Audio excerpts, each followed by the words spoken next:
Hey everyone, this is Scott Musgrave and welcome to Scott Musgrave Hair's Facebook page. And we are with Colie Tyco, who has the awesome curls right here. Hello everybody! Glad that you're tuning in or watching later. We're excited to talk to y'all, and we are also on my Instagram Live for my community over here on Colie Yoga, where I talk about body positivity. And we are excited to be here with y'all today talking about the intersection of what we do, which is body positivity and hair positivity. Yes, so if you see me looking over there, Facebook, I'm looking at her Instagram. So go to her Instagram. You should have seen me post something about that yesterday because her Instagram is awesome. She's got a wonderful community. And I talked to her about her hair when she comes in. And of course, you can see how awesome it looks. I'm going to post a picture of what her hair used to look like over time. It's gotten so much better. It's incredible. And I had gotten so excited about every time she would send me a picture and an email, and her hair kept getting better and better. And as you guys know, in my industry, the hair usually gets worse over time, but her hair actually looks better and better. So this is your day 2? This is my day 2 hair, yes. I guess my embracing my hair journey started about 2 years ago. Like Scott said, I hated my hair. I didn't know what to do with it. I was straightening it. I definitely was not embracing it and feeling like I needed to wear it up all the time or I needed to change it. And when I found Scott's blog, I was so excited. So hold on, what were you searching for?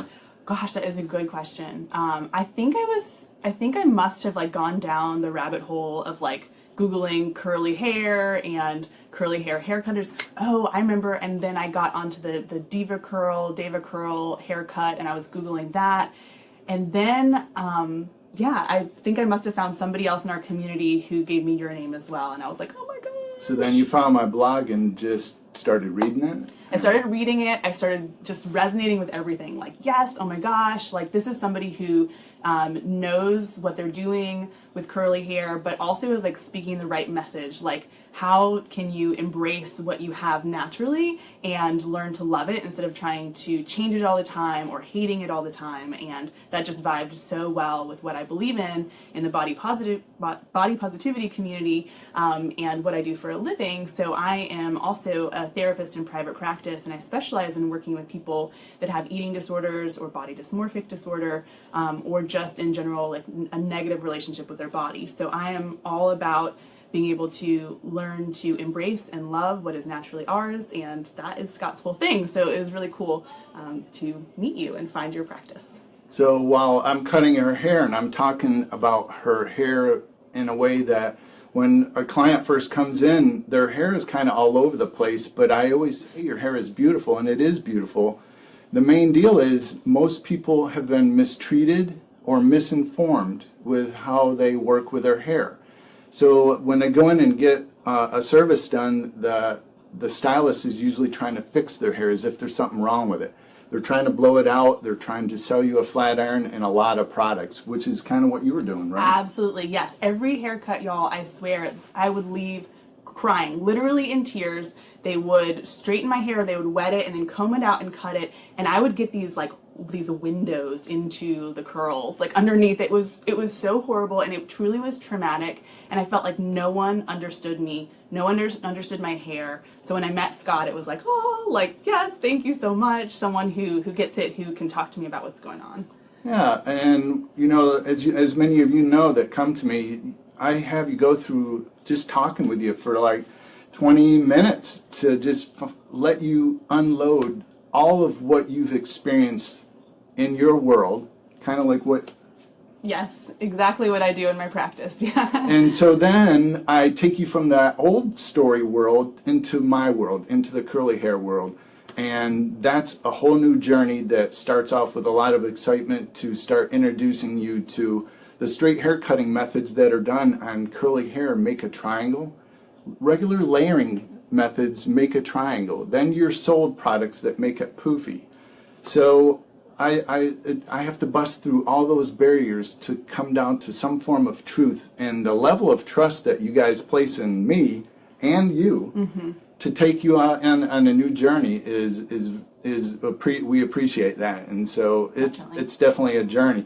So one thing I learned while talking to her before we started, if you check the hashtag BOPO, and that's body positive. Body positivity, yes, exactly. So there's this whole movement going on, and my Instagram followers are going to know exactly what I'm talking about here, but for those of you in Scott's world, body positivity is becoming a little bit more mainstream now, which is really amazing. We're getting this message out there, very similar to Scott's message, which is that all bodies are good bodies, and that what we have naturally and just who we are is good enough, is worthy, is lovable, and that there's this work we can do either, with me as a therapist or other people who are doing this work as therapists or yoga teachers or healers or Instagram accounts that are spreading this message, or on the hair side of things with people like Scott, to be able to really create this sense of love for ourselves and this sense of acceptance, which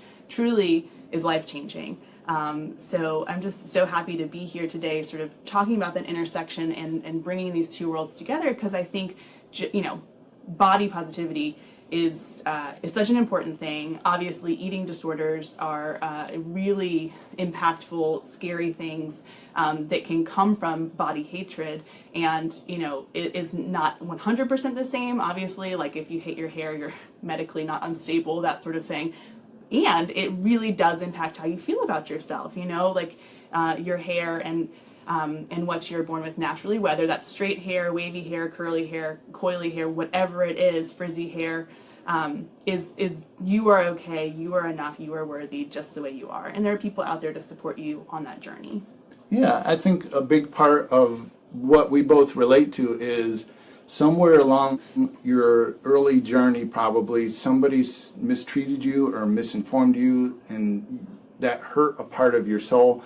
You put it on a shelf and you never welcomed it back. So in my community, probably as a young person, you may have gone through some experiences with getting your hair cut. I have people that wouldn't go 20, 30 years cutting their hair. They would cut it at home. Did you ever cut your hair at home? No. No, no, I was a little too nervous for that. And so there's some people that do that, or they get their spouse or a partner or a friend to cut their hair. So they never had a full satisfaction of what a service experience catering to who they are. So it's really awesome in my world. Every day behind the chair in my studio, I see people welcoming back part of what was hurt and incorporated into their heart and into their spirit. Yes. And then develop that over time, and just with learning to trust me, because part of my deal is you have to use products and you have to get a correct cut, and the combination of that makes for awesome hair. So in your world, how would you relate with that? Well, what I was thinking about when you were talking was that I think so many of us who have curly hair or wavy hair experienced teasing or bullying at some point, in our development, in our childhood, whenever, or maybe even now as adults, and that's really painful. This is something that you are naturally born with.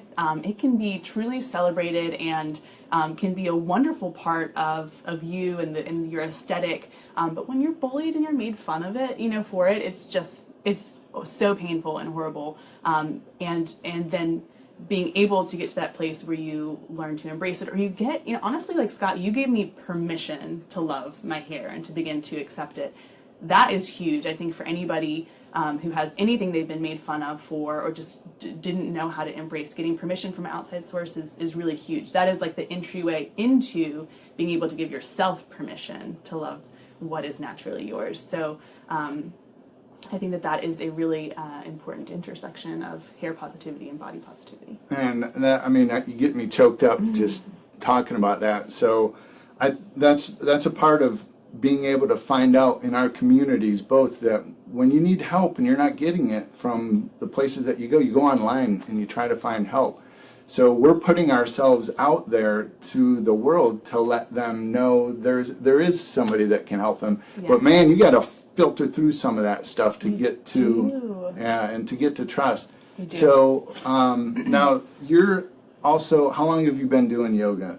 And how long have you been teaching yoga? Yes, so I have been doing yoga for about 12 years now. I first started yoga because I was really, really anxious, and I was hoping to find something that would ground me and help me reduce that anxiety. And I can tell you at first, it didn't do that. It's really hard at first, you know, if you're just More starting. body. Yeah. Don't you think? More body? In the beginning, Did you think of it as like a workout? yeah, in more? some ways I did. Yeah, absolutely. And like, it took me a long time to be able to get, again, like we're talking about this like inner world, this inner love, acceptance. Like that's really what yoga is all about. So anyways, I started 12 years ago, and then I've been teaching now for almost 4 years. I teach a class called Yoga for Everybody. And that is a class I've developed to be able to invite all people, all bodies, all abilities into the class to be able to access yoga and be able to just learn about something that's been so powerful to me. So you developed your own class. I did, yeah. That's I did. pretty cool. Yeah, I did a training with Anna Guest Jelly out of Nashville, and she created curvy yoga. So I got training in how Didn't she just put out a book? She did. I think I saw it at Barnes & Noble. It just is a an little while ago. awesome book. Yes, I definitely recommend it. She created this yoga for people in bigger bodies to be able to be in the poses, and so a lot of the class that I created is developed with that in mind. So it's wonderful. Yeah, seeing some people, a variety of different body sizes doing yoga. I've been doing yoga for about 14 years, and I can do some things, but to see some people doing some things that you just can't do or you want to one day do, and you see them doing it, it's inspirational. It's very exciting. Yes. So as you work with, so when you first came to me and then you left, you were given a set of skills to work with your hair.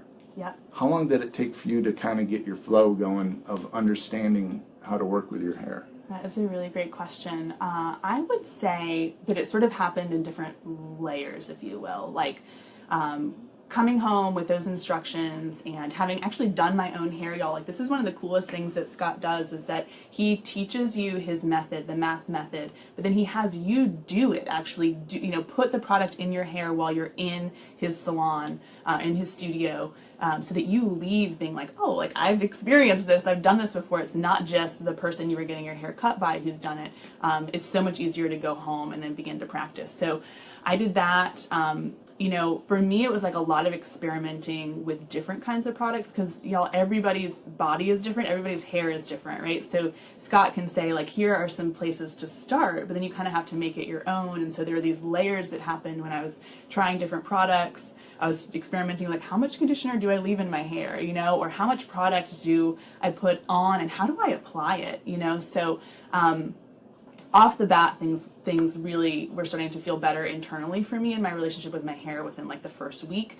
But I would say like each month that's gone by, I'm still learning, you know, like with each season I learn. I was just talking to Scott about this, that one of the products I love and have always used the most, Curly Custard, I think, by Mop Top.